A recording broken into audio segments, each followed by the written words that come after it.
केंद्रीय महिला और बाल विकास मंत्री स्मृति ईरानी ने 2012 के पोक्सो अधिनियम पर राष्ट्रीय परामर्श के उद्घाटन सत्र में भाग लिया। कार्यक्रम को संबोधित करते हुए उन्होंने कहा कि प्रधानमंत्री नरेंद्र मोदी के निर्देश और निर्भया फंड से सरकार में 1000 फास्ट ट्रैक कोर्ट स्थापित किए हैं, जिसमें 300 से अधिक कोर्ट पोक्सो के प्रति समर्पित हैं। इस दौरान भारत के प्रधान न्यायाधीश DY चंद्रचूड़ ने कहा कि बच्चों को गुड टच और बैड टच के बारे में प्रोफेशनल ट्रेनिंग दी जानी चाहिए, साथ ही उन्हें पोक्सो एक्ट के प्रति जागरूक किया जाए।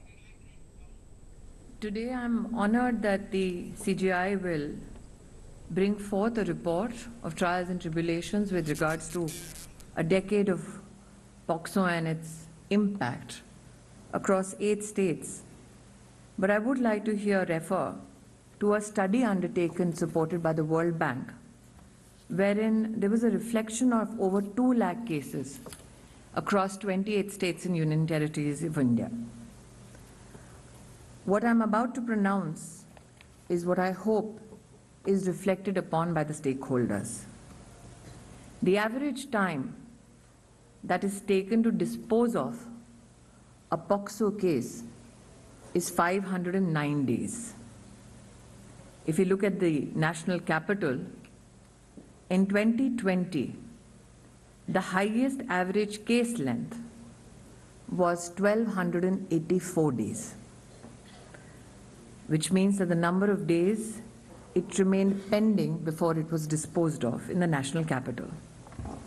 For every conviction, there are 3 acquittals, and 56% of all the cases correspond to offences of penetrative sexual assault, and aggravated penetrative assault accounts for 25.59% of the cases. Which means that today we have a mechanism that still needs a robust intervention. The Supreme Court's Committee on Juvenile Justice has spearheaded multiple efforts aimed at protecting minors, including during the COVID-19 pandemic, when it monitored the action being taken to secure the safety of children who were orphaned due to the pandemic. This year's theme for the National Consultation is the implementation of the Protection of Children from Sexual Offences Act of 2012, POCSO as it is commonly known. 2022 marks the 10th anniversary of POCSO, making this an opportune moment for us to take stock of its implementation. When I heard of the theme for the annual stakeholders consultation, I cannot but be reminded of the incomparable words of Nelson Mandela on the occasion of the launch of the Nelson Mandela Children's Fund. He said, "There can be no keener revelation of a society's soul than the way in which it treats its children." If we are to introspect, there is much in our souls that needs attention.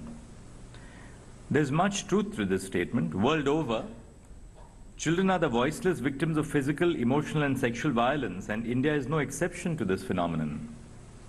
The enactment of the POCSO Act in 2012 was a watershed moment in the history of child rights in India, because it finally provided a specialized mechanism for the adjudication of sexual crimes concerning children, while prioritizing the best interests of the child. It is gender-neutral legislation which provides for in-camera trials, support persons for the child-friendly cross-examination practices, and the protection of the identity of the child.